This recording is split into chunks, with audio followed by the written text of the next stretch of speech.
The gunshot that killed her father still echoed in Sarah Mitchell's memory as she stood on the porch of their homestead, watching a black carriage roll up the dusty road with the grim certainty of death itself. She was 22 years old, her hands calloused from work that should have been shared with a man who now lay 6 feet under the Texas soil, and she knew without reading the papers that the driver carried exactly what would finish what the stray bullet had started 3 months ago. The carriage stopped at the fence line, and a man in a fine suit stepped down, his polished shoes already collecting the red dust that characterized this corner of Texas in the summer of 1878. Behind her, Sarah could hear her younger brother Thomas chopping wood, the rhythmic thud of the axe a counterpoint to her racing heart. Their mother had taken ill after the funeral, and though she was recovering, the weight of keeping this 160 acres had fallen squarely on Sarah's shoulders. "Miss Mitchell," the man called out, removing his hat with a gesture that might have seemed respectful, if not for the cold glint in his eyes. "I am here on behalf of Mr. Josiah Blackwood of the Blackwood Bank and Trust." Sarah descended the 3 wooden steps slowly, deliberately, giving herself time to steady her voice. "My father had an arrangement with the bank. The note is not due until harvest." The man, whose nameplate identified him as Chester Drummond, reached into his leather satchel and withdrew a thick envelope. "I am afraid circumstances have changed. Mr. Blackwood has called in all outstanding debts. You have 30 days to pay the full amount of $750, or the bank will foreclose on this property." The number hit Sarah like a physical blow. $750 might as well have been 7,000. The cattle her father had planned to sell had scattered during a storm 2 weeks after his death, and they had found only half of them. The crops were weeks from harvest, and even then, a dry spring meant the yield would be poor. "That is not legal," Sarah said, her voice stronger than she felt.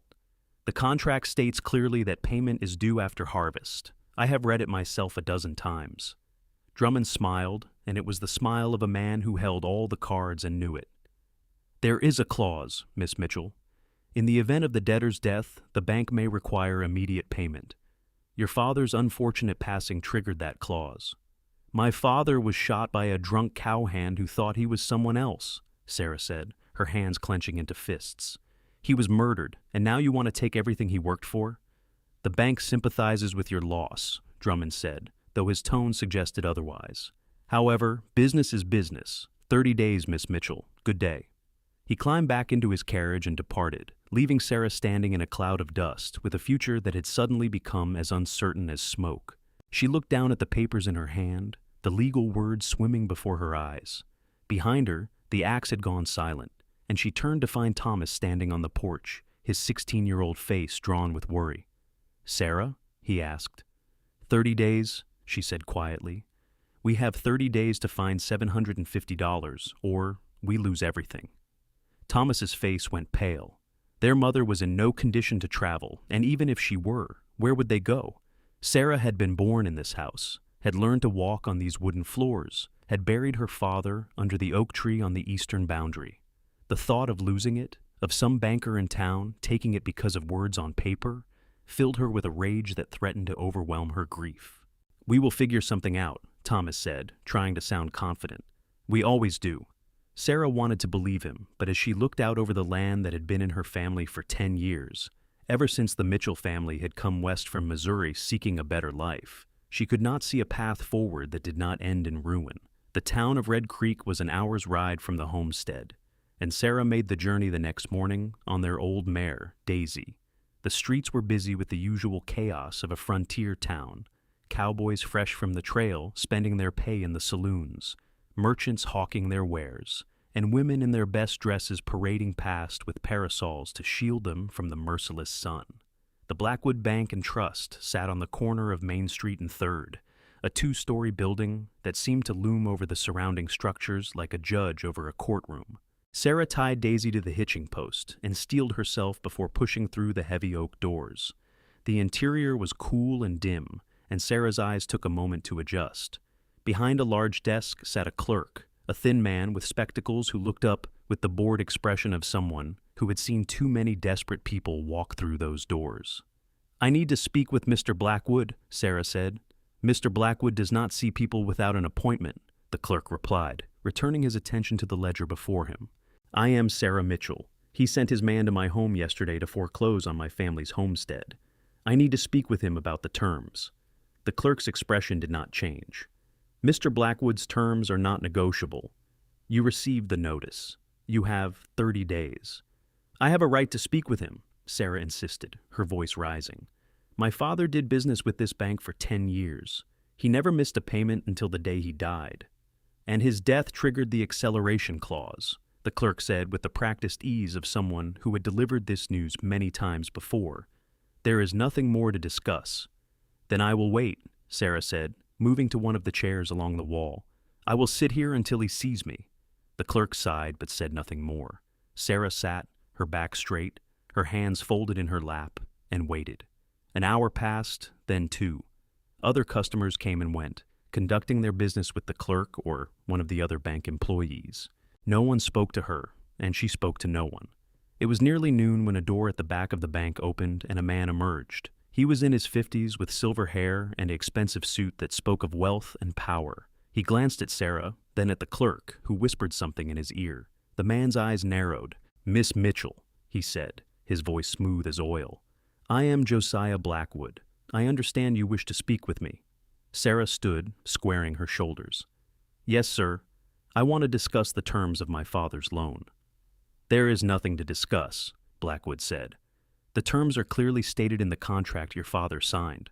Upon his death, the full amount becomes due immediately. You have 30 days to pay, or the property reverts to the bank." "We need more time," Sarah said. "The harvest is only 6 weeks away. If you give us until then, we can pay what we owe." Blackwood smiled, but there was no warmth in it. "The bank is not a charity, Miss Mitchell. We have our own obligations to meet. If I extended every loan simply because the debtor asked, we would be out of business within a month. My father built that homestead with his own hands," Sarah said, her voice shaking now with emotion. "He cleared that land, planted those fields, raised cattle on that grass. He gave 10 years of his life to that place. And you want to take it because of one bad season?" "I want to collect what is owed to me," Blackwood said coldly. "Your father's hard work is admirable, but it does not pay debts. Money pays debts. If you cannot produce $750 in 30 days, the property will be sold at auction to recover the bank's losses. Now, if you will excuse me, I have other business to attend to." He turned and walked back through the door, leaving Sarah standing in the middle of the bank with the eyes of every other customer on her. She felt the heat of humiliation rising in her cheeks, but she refused to cry. Not here, not in front of these people who saw her family's tragedy as nothing more than an inconvenience. She walked out into the bright sunlight and stood for a moment on the boardwalk, trying to decide what to do next. $750. It might as well have been all the money in the world. "That man is a snake," a voice said from beside her. Sarah turned to find a woman standing there, perhaps 10 years older than herself, with kind eyes and a worn but clean dress. "Excuse me? Josiah Blackwood," the woman said. "He is a snake. He has foreclosed on half the homesteads in this county over the past 5 years, buys them up cheap at auction, then sells them for 3 times what they are worth to newcomers who do not know any better." "How can he do that?" Sarah asked. The woman shrugged. "Because he has money and lawyers, and most folks around here do not have either. I am Martha, by the way, Martha Henley. My husband and I used to have a place south of town until Blackwood took it from us 3 years ago." "I am sorry," Sarah said, and she meant it. "Do not be sorry," Martha said. "Be smart. If you have family somewhere else, somewhere you can go, then go. Do not wait for that auction. It will only break your heart to watch." But Sarah had no family elsewhere. Her father had been an only child, and her mother's family had disowned her when she married a man they considered beneath her station. This homestead was all they had ever had. "Thank you for the advice," Sarah said quietly. "I need to go." She untied Daisy and rode out of town, her mind churning with possibilities that all seemed to lead nowhere. By the time she reached the homestead, the sun was low in the sky, painting the clouds orange and purple. Thomas was in the barn, and her mother was sitting on the porch, a shawl around her shoulders despite the heat. "How did it go?" her mother asked, though the expression on Sarah's face must have told her everything she needed to know. "He will not negotiate," Sarah said, sitting down beside her mother. "We have 30 days, or we lose everything." Her mother was silent for a long moment, staring out at the land that had been her home for a decade. "Your father and I knew the risks when we took out that loan," she said finally. "We thought the cattle business would be enough, but that storm, and then your father," her voice trailed off. "We are not going to lose this place," Sarah said with more conviction than she felt. "I will find a way." But as the days passed, that way remained frustratingly elusive. Sarah sold everything they could spare, her mother's good china, her father's pocket watch, even the silver brush and mirror set that had been a wedding gift. It brought in $53, a pittance compared to what they needed. She rode to neighboring homesteads, asking if anyone needed help with harvest or livestock, willing to work for any wage, but everyone was struggling with the same dry season that had hurt the Mitchells. 2 weeks after Drummond's visit, Sarah was in town buying flour and beans with their dwindling cash when she heard the commotion outside the general store. Raised voices, the sound of something heavy hitting wood, and then a man's voice, deep and steady, saying something she could not quite make out. She stepped onto the boardwalk to find a crowd gathered around two men facing each other in the street. One was a cowboy, tall and broad-shouldered, with sun-darkened skin and dark hair that curled slightly at his collar. The other was Chester Drummond, the banker's man, and he was on the ground, his nose bleeding. "You struck me," Drummond was saying, his voice high with indignation. "I will have you arrested for assault." "You grabbed that woman," the cowboy said, his voice calm but edged with steel. "I saw you. She told you no, and you grabbed her anyway. Where I come from, a man who puts his hands on a woman uninvited gets a lot more than a punch to the nose." Sarah looked and saw a young woman standing near the saloon, her face flushed with embarrassment and gratitude. She was one of the working girls from the Lucky Dollar, and Sarah knew that in most people's eyes, that made her less worthy of defense. But not apparently in this cowboy's eyes. The sheriff arrived then, a heavy-set man named Daltrey who spent more time in the saloon than in his office. He looked at Drummond, then at the cowboy, then at the gathering crowd. "What happened here?" Daltrey demanded. "This man assaulted me," Drummond said, struggling to his feet. "I want him arrested immediately." "He is lying," the woman from the saloon said, stepping forward. "Mr. Drummond was bothering me, would not take no for an answer. This gentleman simply encouraged him to be more respectful." Several people in the crowd murmured their agreement. Drummond's reputation in town was not much better than his employer's, and there were more than a few folks who were happy to see him taken down a notch. "Well," Daltrey said slowly, "seems to me that if a lady says no, a gentleman should respect that. Maybe you should head back to the bank, Chester, and clean yourself up." Drummond's face went red with rage, but he was smart enough not to argue with a crowd that was clearly not on his side. He stalked away, and the crowd began to disperse. The cowboy helped the woman back toward the saloon, speaking to her in a low voice that made her smile. Sarah watched him, intrigued despite herself. There was something different about this man, something that set him apart from the typical ranch hands and drifters who passed through Red Creek. He moved with a confidence that was not arrogance, and the way he had stood up for a woman that most people would have ignored spoke to a character that was increasingly rare in this rough country. She was still watching when he turned and caught her eye. For a moment, they just looked at each other across the dusty street, and Sarah felt a strange flutter in her chest that had nothing to do with her family's troubles.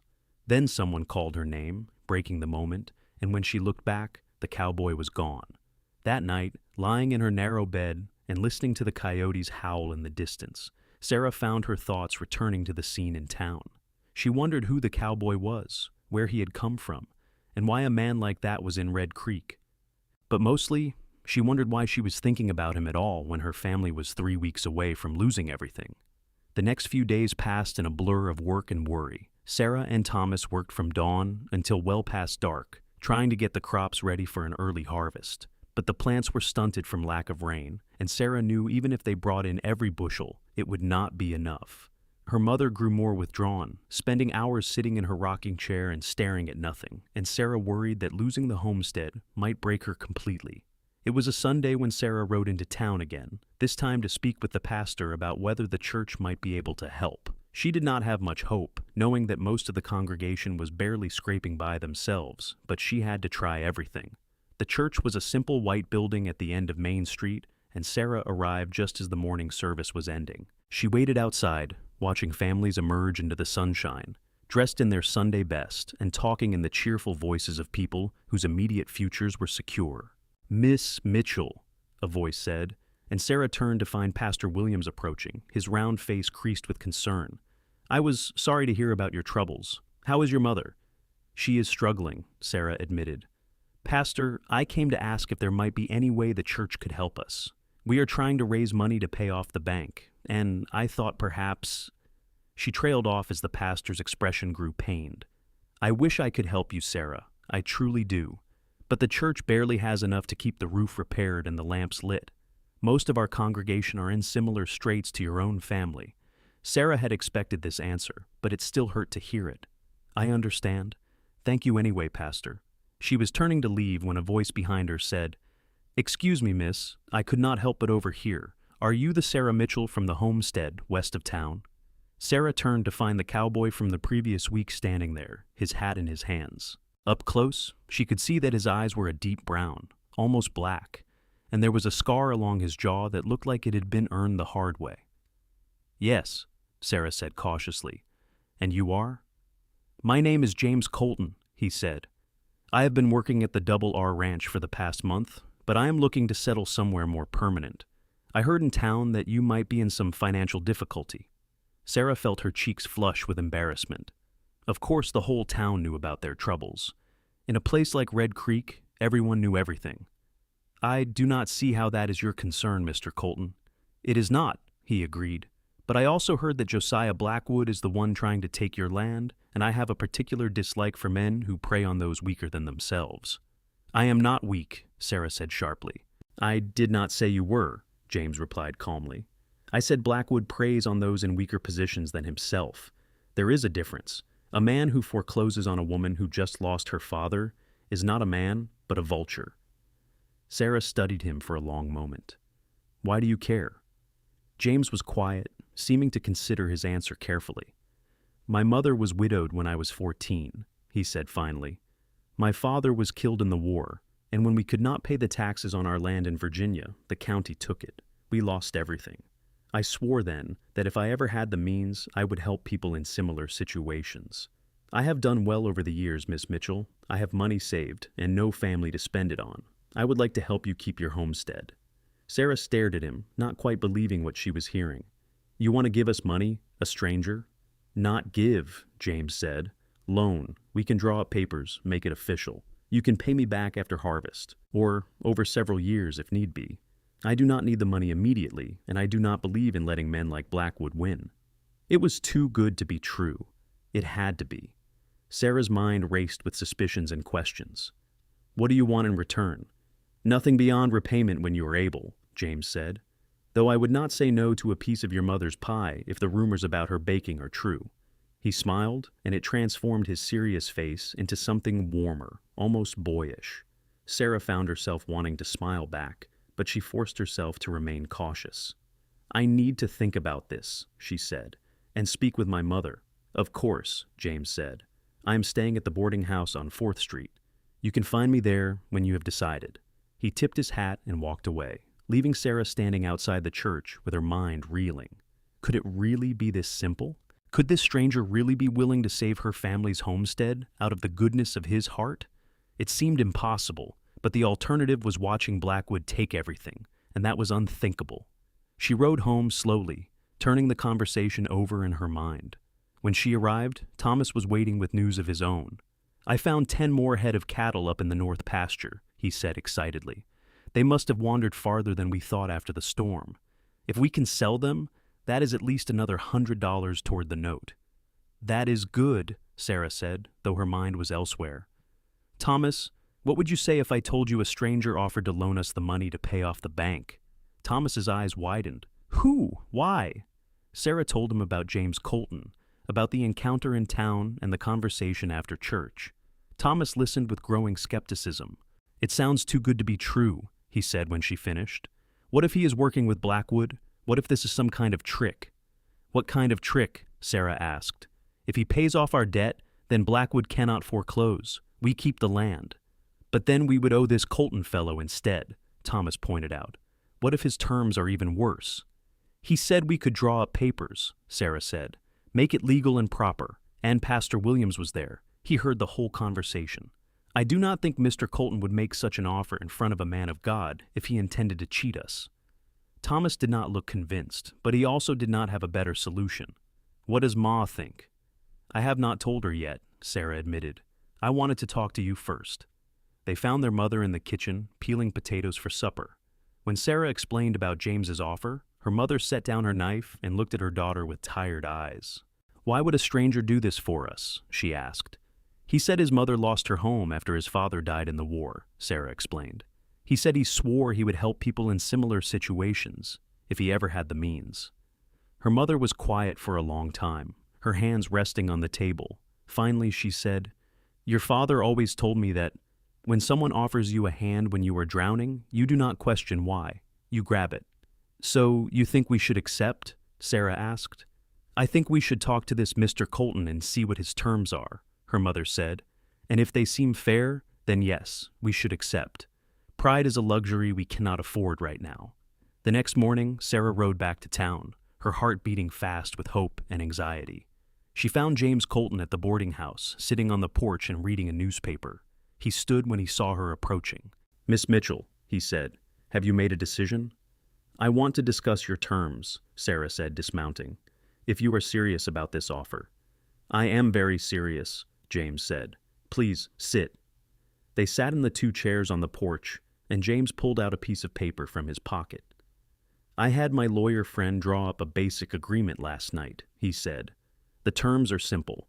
I loan you $750 to pay off your debt to Blackwood.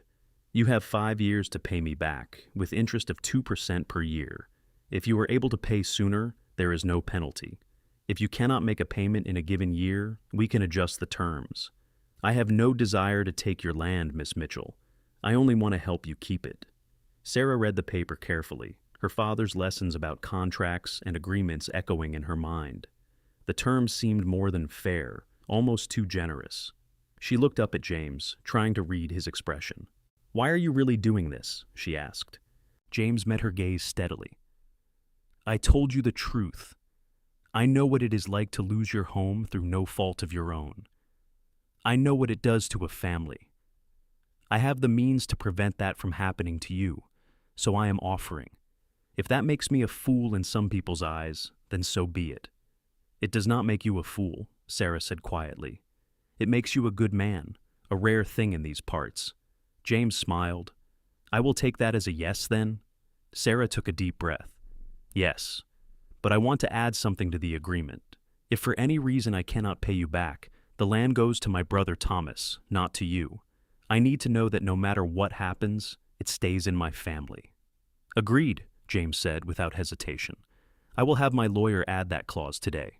When do you need the money? As soon as possible, Sarah said. We have less than 2 weeks left. I will have it ready by tomorrow, James promised. We can go to the bank together, if you would like. I confess I would enjoy seeing Blackwood's face when his scheme is thwarted. Sarah found herself smiling for the first time in weeks. I would like that very much. The next day, Sarah dressed in her best dress, a blue cotton that had been her Sunday best before her father's death. She met James at the bank at 10 in the morning, and together they walked through the heavy oak doors. The clerk looked up, recognized Sarah, and his expression turned from boredom to surprise when he saw James beside her. We are here to see Mr. Blackwood, James said, his voice leaving no room for argument.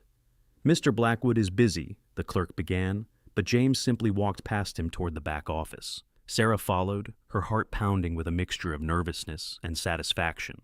Blackwood looked up from his desk as they entered without knocking, his expression darkening when he recognized Sarah. Miss Mitchell, you cannot simply barge into my office. My apologies, Mr. Blackwood, James said smoothly, but we have business that cannot wait. Miss Mitchell is here to pay off her father's note in full. Blackwood's eyes narrowed. Is that so? You have $750, Miss Mitchell? I do, Sarah said, and James placed a leather pouch on Blackwood's desk. The banker opened it slowly, his expression growing more sour with each stack of bills he counted. This appears to be the full amount, he admitted grudgingly, plus the interest accrued. Then we will need the promissory note, James said, and a receipt showing the debt has been paid in full. For a moment, Sarah thought Blackwood might refuse, but even he could not ignore the law. He pulled a file from his drawer and withdrew a piece of paper covered in her father's careful handwriting. He made out a receipt, his pen scratching angrily across the paper, and handed both documents to Sarah. "Your business with this bank is concluded," he said coldly. James reached across the desk and took the promissory note from Sarah's hand. Before Blackwood could react, James tore the paper in half, then in half again and again, until it was nothing but confetti on the polished desk. "Now it is concluded," James said. They walked out of the bank into the bright morning sun, and Sarah felt lighter than she had in months. The weight that had been crushing her since her father's death was gone, replaced by a sense of possibility and hope. "Thank you," she said, turning to James. "I do not know how to properly express my gratitude." "You do not need to thank me," James said. "But there is something I need to tell you, something I should have mentioned yesterday." Sarah felt a flutter of anxiety. "What is it?" "I was not entirely honest about my reasons for being in Red Creek," James said. "Yes, I have been working at the Double R, but I came here specifically because I heard about Blackwood's foreclosure practices. My lawyer friend, the one who drew up our agreement, is gathering evidence to bring charges against Blackwood for fraud and illegal banking practices. Your case is not the only one. There are at least a dozen other families he has cheated over the years." Sarah stared at him. "You are investigating him?" "I am helping with the investigation," James corrected. "I am not a lawman, but I have some experience with legal matters, and I have the resources to see this through. I wanted to help your family regardless, but I also hoped that by paying off your note, I might learn more about Blackwood's methods." "So you did have an ulterior motive," Sarah said, not sure whether to feel betrayed or impressed. "I suppose I did," James admitted. "I am sorry I was not more forthcoming. But my offer was genuine, Sarah. I truly do want to help you keep your homestead. The investigation is separate from that." Sarah considered this. "What happens to Blackwood if your investigation succeeds?" "If we can prove fraud, he will likely lose his banking license and face criminal charges," James said. "The people he cheated may be able to recover their losses, though that will take time." "Good," Sarah said firmly. "A man like that deserves to face justice." James smiled. "I was hoping you would feel that way. Would you be willing to provide a statement about your father's loan and Blackwood's attempt to foreclose?" "Absolutely," Sarah said. "Whatever I can do to help." They walked together down Main Street, discussing the details of the investigation and the other families who had been affected by Blackwood's schemes. Sarah found herself relaxing in James's company, enjoying the easy way he talked and the genuine interest he showed in her opinions.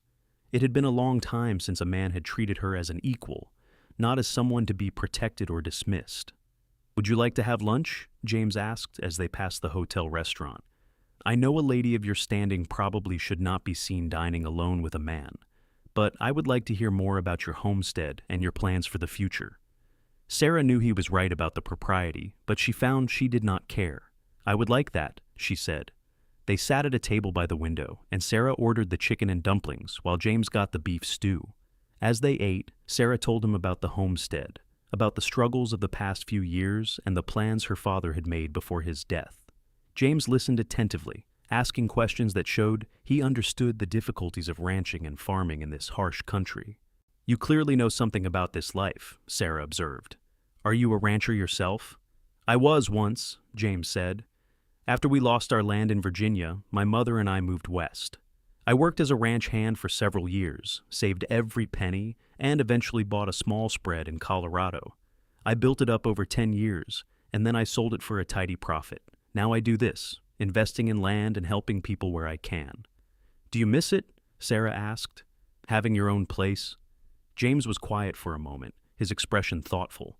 "Sometimes," he admitted, "but I was alone there. My mother passed 5 years ago, and I never married. A ranch is not much of a home when there is no one to share it with." Sarah understood that loneliness. Since her father's death, the homestead had felt emptier, less like a home, and more like a place she was desperately trying to hold on to. "Do you plan to stay in Red Creek?" she asked. "For a while, at least," James said. "Until the investigation is finished. After that, I am not sure. I go where I am needed, I suppose." "That sounds like a lonely life," Sarah said. "It is," James agreed, meeting her eyes. "But perhaps that will change." There was something in his gaze that made Sarah's breath catch, a warmth and intensity that spoke of more than simple kindness. She looked away, suddenly flustered, and focused on her food. They finished lunch and walked back outside, where Daisy was tied at the hitching post. James helped Sarah mount, his hand steady on her elbow, and she found herself acutely aware of his touch. "Thank you for lunch," she said, "and for everything else. I will speak with my mother and Thomas about providing a statement for your investigation." "I appreciate that," James said. "May I call on you at the homestead? To discuss the investigation, of course, but also because I would like to see the place. I want to know that my investment is sound." He said it with a smile that took any sting from the words, and Sarah found herself smiling back.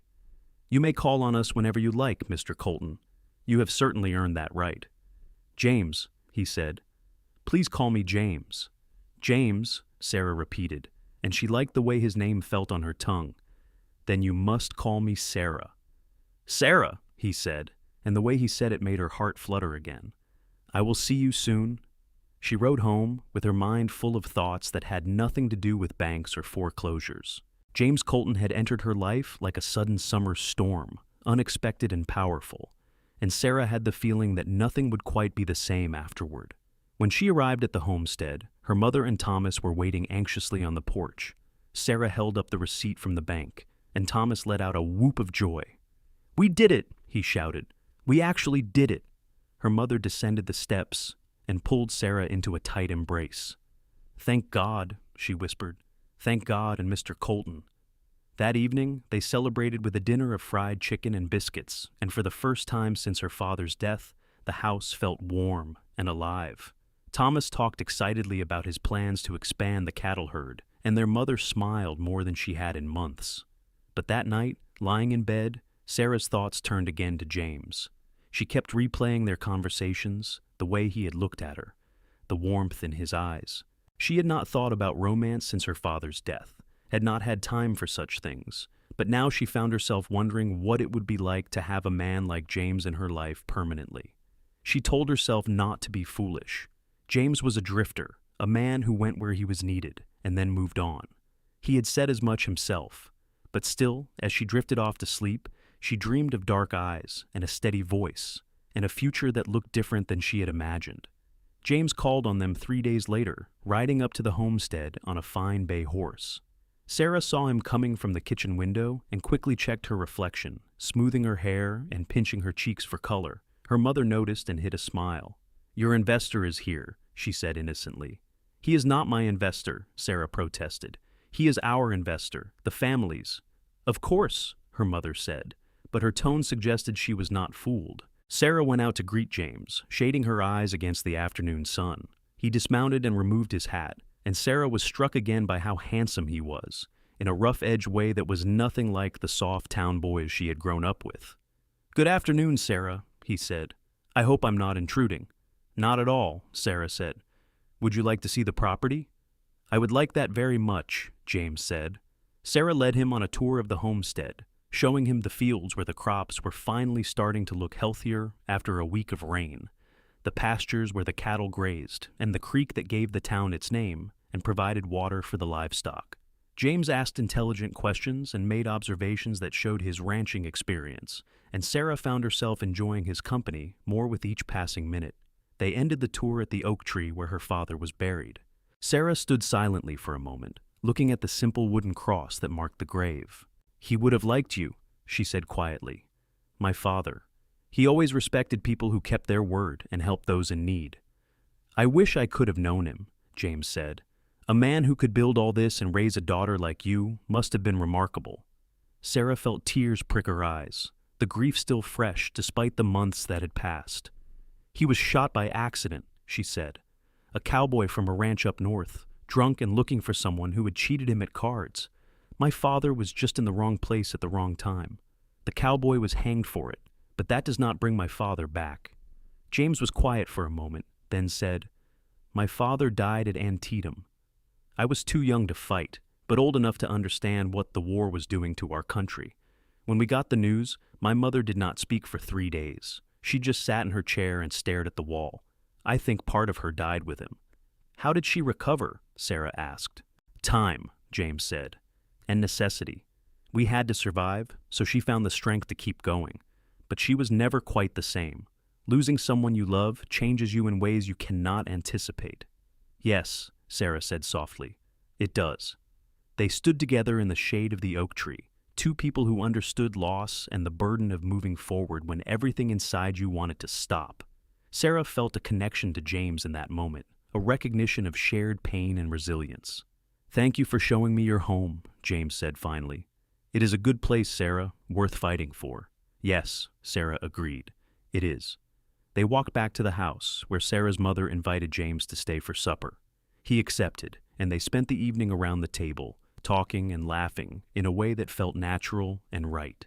Thomas peppered James with questions about his ranching experience, and their mother watched with the pleased expression of a woman who saw possibilities forming. When James finally left, promising to return soon to get their statements for the investigation, Sarah walked him to his horse. The sun was setting, painting the sky in shades of gold and crimson. I enjoyed today, James said, mounting up. Very much. So did I, Sarah admitted. It has been a long time since I felt this hopeful about the future. Good, James said. And there was something in his voice that made Sarah look up sharply. He was watching her with an expression that was both tender and serious. Sarah, I know this might be too soon, and if I am misreading the situation, please tell me. But I find myself wanting to spend more time with you, not just because of the investigation or the loan, but because I enjoy your company. Because when I am with you, I feel less alone than I have in years. Sarah's heart was racing now, her breath coming quick and shallow. You are not misreading anything, she said quietly. I feel the same way. James smiled, and it was like the sun coming out from behind clouds. Then may I call on you, court you properly, if you will have me? Yes, Sarah said, the word coming out as barely more than a whisper. Yes, I would like that. James reached down and took her hand, bringing it to his lips in a gesture that was both old-fashioned and achingly romantic. Until tomorrow, then. He rode away, and Sarah stood watching until he disappeared into the twilight. She touched her hand where he had kissed it, feeling the ghost of his lips on her skin, and smiled. Her mother was waiting on the porch when Sarah turned back to the house. He is a good man, she said simply. Yes, Sarah agreed. He is. Your father would have liked him, her mother said, and he would have wanted you to be happy, Sarah. Do not let grief stop you from living. Sarah hugged her mother, grateful for the permission she had not realized she needed. Her father was gone, but life continued, and perhaps it was time to let herself hope for something more than simple survival. James came to call the next day, and the day after that, and the day after that. Sometimes he had a legitimate reason, gathering information for the investigation, checking on the loan agreement, or bringing supplies from town. But often he came simply to see Sarah, to walk with her around the property or sit on the porch and talk as the sun set. They talked about everything, their childhoods, their dreams, the books they had read, and the places they wanted to see. James told her about his years building his ranch in Colorado, the harsh winters, and the satisfaction of watching his herd grow. Sarah told him about learning to ride before she could walk, about her father teaching her to read, using only the Bible and a newspaper, about her mother's determination that she would be educated even on the frontier. You are not like most women I have met out here, James said one evening, as they sat on the porch watching fireflies dance in the gathering dark. Is that a good thing or a bad thing? Sarah asked. A very good thing, James said. You are strong and capable, but you have not let the hardness of this life make you hard. You still believe in goodness and fairness. That is rare. I could say the same about you, Sarah said. Most men with your resources would not care about a stranger's homestead or a corrupt banker. They would look out for themselves and let everyone else fend for themselves. My mother taught me that with privilege comes responsibility, James said. She said that if you have been blessed with resources, you have an obligation to use them to help others. I try to live by that. She sounds like a remarkable woman, Sarah said. She was, James agreed. I think she would have liked you very much. As the weeks passed, Sarah found herself falling for James in a way that was both exhilarating and terrifying. She had thought herself too practical, too focused on survival to lose her heart to a man, but James slipped past her defenses with his quiet strength and genuine kindness. She caught herself watching for him throughout the day, listening for the sound of hoofbeats that might signal his arrival. And when he was there, the world seemed brighter, more full of promise. Thomas noticed, of course, and teased her mercilessly. "Sarah has a beau," he would sing-song when James rode up, earning himself a swat from his sister. But her mother just smiled and said nothing, though Sarah caught her watching the two of them with a satisfaction that spoke volumes. The investigation into Blackwood's activities was progressing as well. James and his lawyer friend, a man named Daniel Foster, who had come from Denver specifically for this case, had gathered statements from more than a dozen families. The pattern was always the same: a legitimate loan, followed by some disaster that left the family unable to pay, and then Blackwood using legal technicalities to foreclose and buy the land at auction for a fraction of its value. "We have enough for criminal charges," Daniel told them one afternoon, as they all sat in the Mitchell parlor reviewing the evidence. "The question is whether we can also recover the stolen properties." "What would that mean?" Sarah asked. "It means that if we win, the families Blackwood cheated could get their land back," Daniel explained, "or at least receive fair compensation for their losses. But it will take time, possibly years, to work through the courts." "But he will be stopped from hurting anyone else?" Sarah pressed. "Yes," Daniel confirmed. "Once we file charges, the banking commission will likely freeze his assets and revoke his license pending trial. He will not be able to foreclose on anyone else." "Then that is what matters most," Sarah said. James smiled at her, pride evident in his expression. The charges were filed in late August, and the reaction in Red Creek was explosive. Blackwood was arrested and held on bail, and the story spread through the territory like wildfire. People who had been victimized by him came forward with their own stories, and the case grew larger than James or Daniel had initially anticipated. But for Sarah, the most important thing was that her family's homestead was safe. The crops came in better than expected thanks to the late rains, and they were able to sell enough wheat and corn to put money aside for the winter. The cattle they had recovered were thriving, and Thomas had become quite skilled at managing them. Life was settling into a new normal, one that included James as a regular presence. He had moved out of the boarding house and taken a small room at the Double R Ranch, but he spent most of his time at the Mitchell homestead, helping with the work and courting Sarah with a patience and respect that made her love him more each day. It was late September when James asked to speak with Sarah privately. They walked out to the oak tree where her father was buried, and Sarah knew without being told that this was an important conversation. "Sarah," James began, taking her hands in his, "these past few months have been the happiest of my life. You have become the center of my world, and I cannot imagine my future without you in it." Sarah's heart was pounding so hard she thought it might burst from her chest.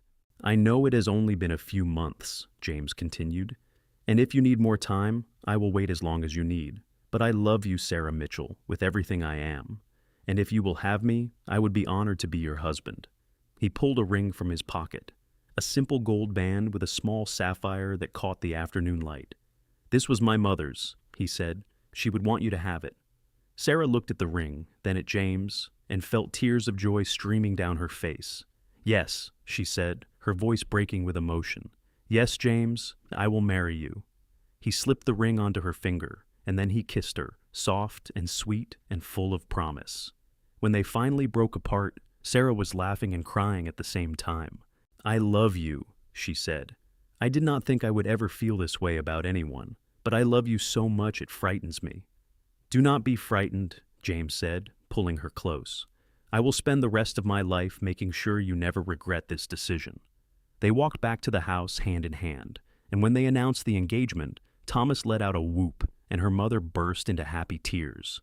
It was decided that they would marry in the spring, after the winter had passed and they could plan a proper wedding. But winter brought its own challenges. A cold snap in November killed several head of cattle, and then Thomas came down with pneumonia. For 3 terrifying weeks, Sarah and her mother nursed him through fevers and chills, while James rode back and forth between the homestead and town, fetching medicine and supplies. Thomas pulled through, but the scare left them all shaken. Sarah found herself clinging to James during this time, drawing strength from his steady presence. He never wavered, never complained about the constant demands on his time and resources. He was simply there, solid and dependable, and Sarah loved him even more for it. The trial against Blackwood began in January and lasted for 6 weeks. James and Sarah both testified, along with dozens of other victims. The evidence was overwhelming, and when the verdict came back guilty on all charges, the courtroom erupted in applause. Blackwood was sentenced to 10 years in prison and ordered to pay restitution to all his victims. The bank itself was dissolved, its assets divided among those he had cheated. For Sarah's family, this meant receiving back a portion of the money her father had paid in interest over the years, a welcome windfall that allowed them to expand the cattle operation. But more importantly, it meant that justice had been served. The man who had tried to destroy them was now behind bars, unable to hurt anyone else.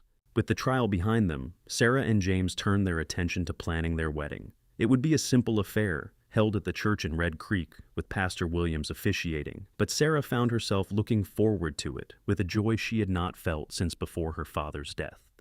The morning of the wedding dawned clear and bright, the kind of perfect spring day that promised good things to come.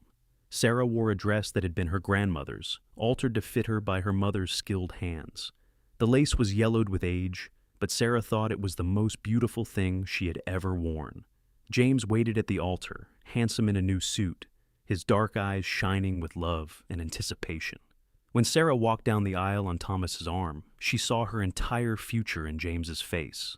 They spoke their vows in front of the whole town, promising to love and cherish each other through whatever trials life might bring. And when Pastor Williams pronounced them husband and wife, James kissed her with a tenderness that made Sarah's knees weak. The reception was held at the Homestead, with tables set up under the oak tree and food contributed by everyone in the community. There was music and dancing, and Sarah found herself swept up in the celebration, surrounded by people who had become like family. As the sun set and the stars began to emerge, James pulled Sarah away from the party and led her down to the creek. They stood together in the quiet darkness, listening to the water burble over stones and the distant sound of laughter from the house. "Happy?" James asked, his arm around her waist. "More than I ever thought possible," Sarah said, leaning into him. "A year ago, I thought we would lose everything. I thought my life was over. And now? Now you are stuck with me," James finished with a smile. "Now I have everything I ever wanted," Sarah corrected. "You, our home, a future full of possibilities. I am the luckiest woman in Texas." "I am the lucky one," James said, turning her to face him. "You gave me something I did not even know I was looking for. You gave me a home, Sarah. Not just a place, but a real home, with someone to share it with." He kissed her then, deep and passionate, and Sarah felt heat flood through her body. Tonight would be their wedding night, the first of many they would share together, and she found herself eager for what was to come. They returned to the party hand in hand, and the celebration continued late into the night. When the last guest finally departed, Sarah and James retreated to the small cabin that Thomas and some of the neighbors had built as a wedding gift. It stood just east of the main house, a private place for the newlyweds to begin their life together. Inside, James lit a lamp and turned to Sarah, suddenly shy. "I know this is probably not what you imagined for a wedding night," he said, "a simple cabin instead of a fancy hotel." "This is perfect," Sarah said, stepping into his arms. "Anywhere is perfect as long as I am with you." They made love with a tenderness and passion that left Sarah breathless and amazed. This was what she had been waiting for, this connection that went beyond words or promises. They were truly one now, bound together in body and soul. Afterward, they lay tangled together in the narrow bed, and James traced patterns on Sarah's bare shoulder. "I was thinking," he said quietly, "what if we use some of the restitution money to buy more land? There is 100 acres adjacent to your eastern boundary that just came up for sale. With that addition, we could double the size of the cattle operation." "We?" Sarah asked, propping herself up on one elbow to look at him. "I know the homestead is your family's," James said quickly.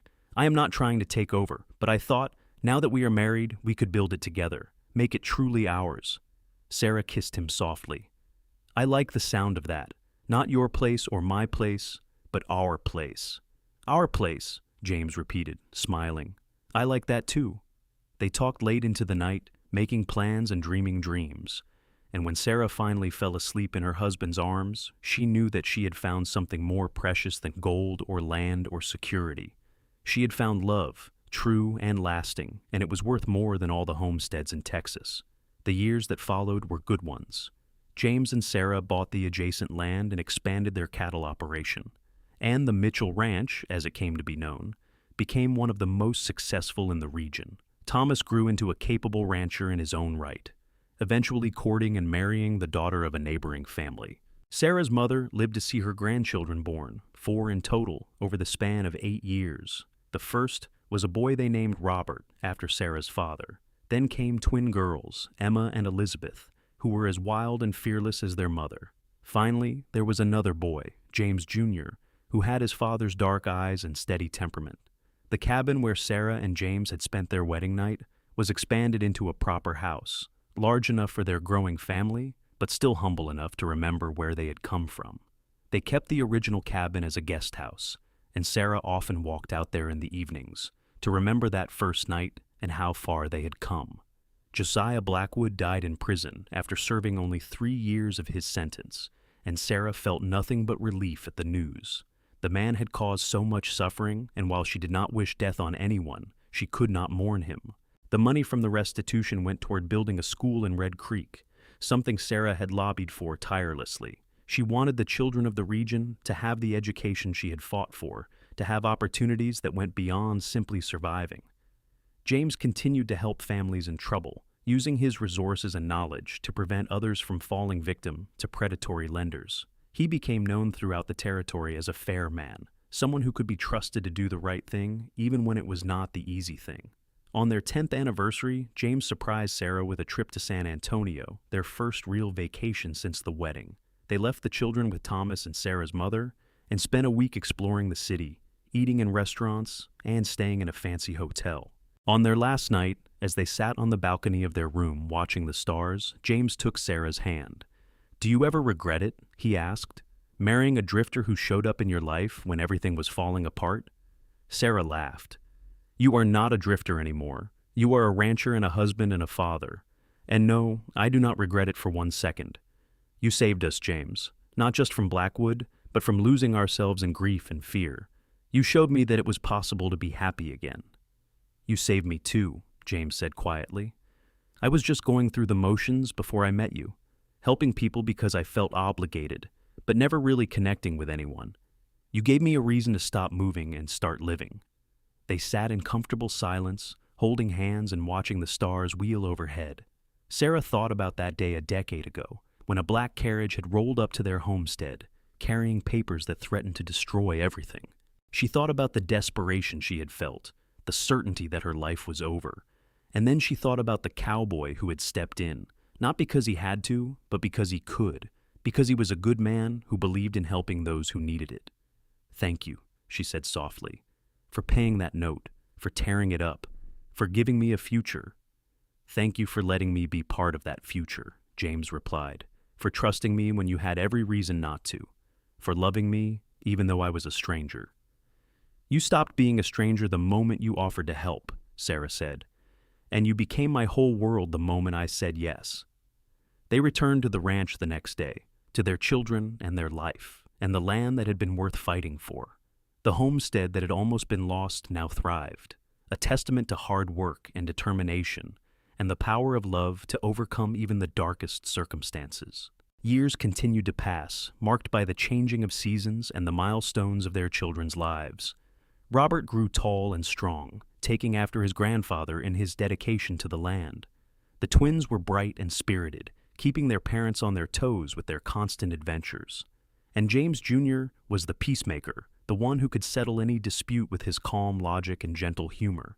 Sarah's mother passed peacefully in her sleep when she was 73, surrounded by family and secure in the knowledge that the homestead she and her husband had built would continue for generations.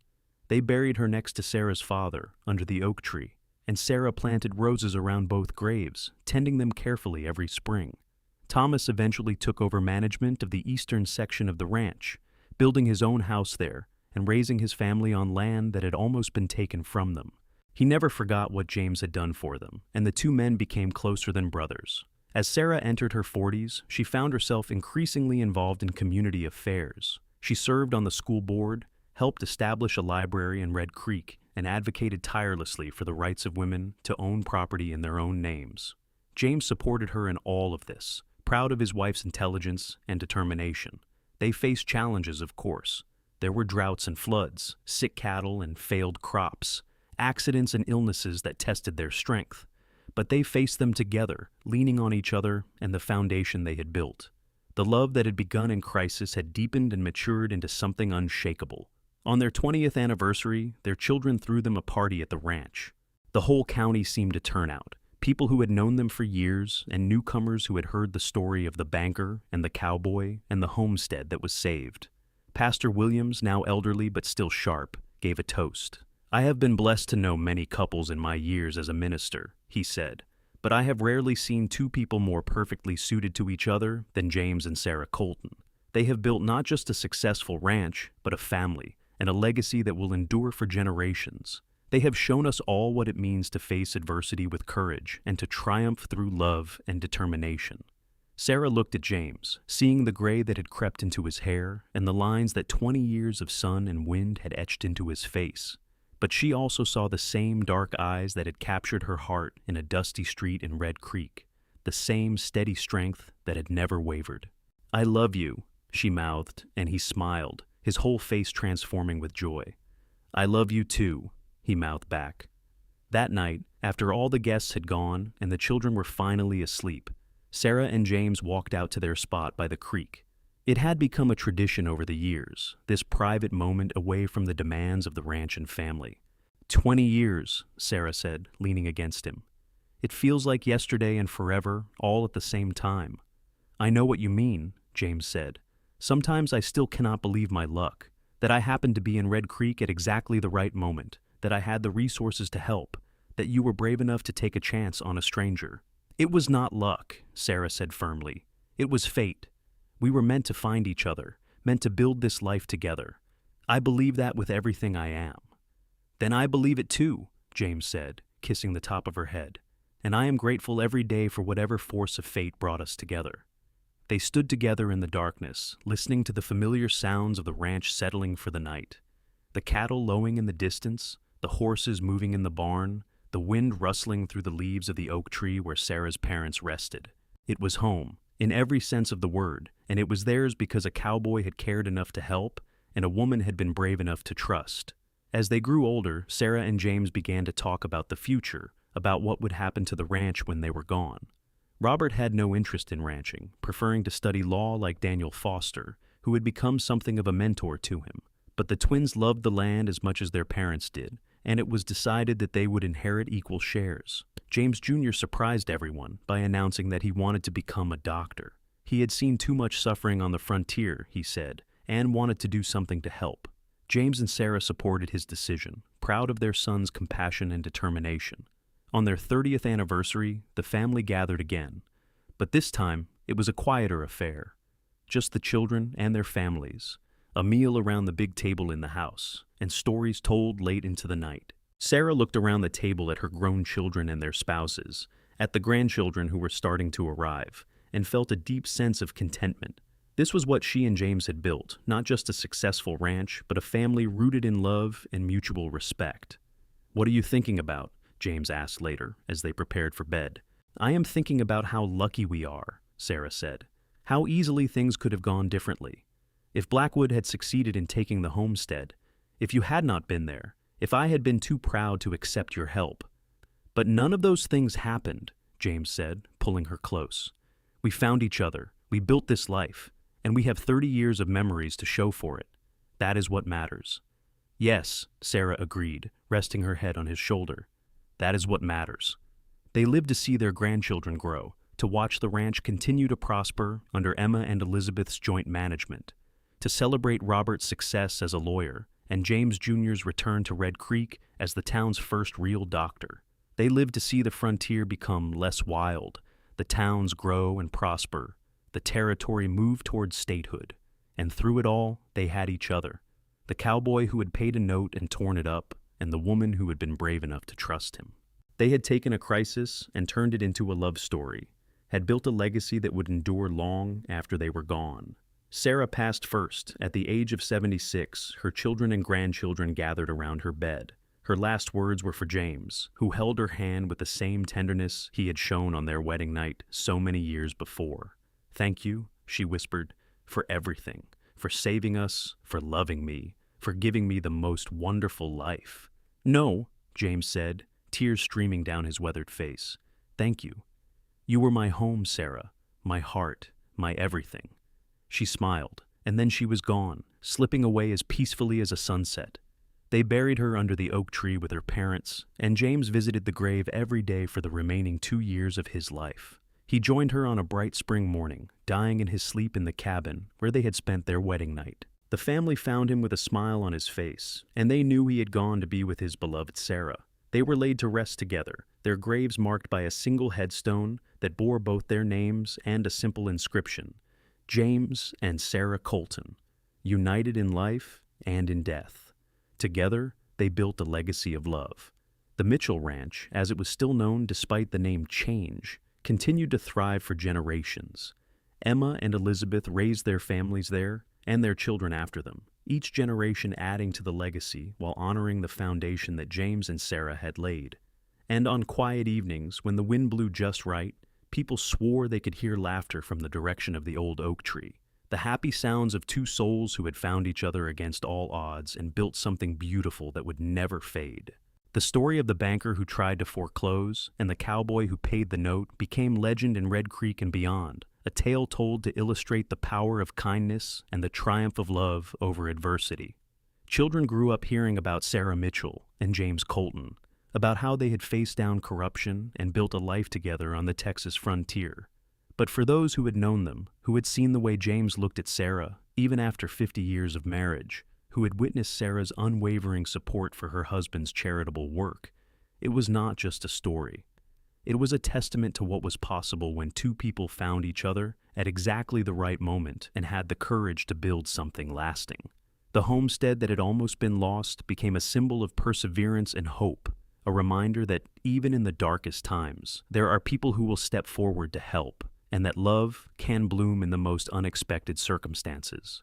And so, the legacy continued, generation after generation, built on the foundation of a debt paid and a note torn up, of a cowboy who saw a woman in need and decided to act, of a love that started in crisis and grew into something that would endure forever. The oak tree where 3 generations of the family rested continued to stand, its branches spreading wide over the graves, providing shade and shelter, just as the love of James and Sarah continued to shelter and guide their descendants. The land they had fought for remained in the family, worked and loved and cherished by those who understood the sacrifice and determination it had taken to keep it. And on the stone that marked their final resting place, the inscription told a simple truth. Together, they had built a legacy of love, and that legacy would never die. It lived on in the land, in their children and grandchildren, in the story that was told and retold, and in the example they had set of what it meant to face adversity with courage, to help those in need, and to love with everything you had. The banker had tried to foreclose, but the cowboy had paid the note and torn it up forever, and in doing so, he had not just saved a homestead, but had found a home for his heart, a love that transcended time and circumstance, a legacy that would endure as long as the Texas sun continued to rise over the land they had made theirs.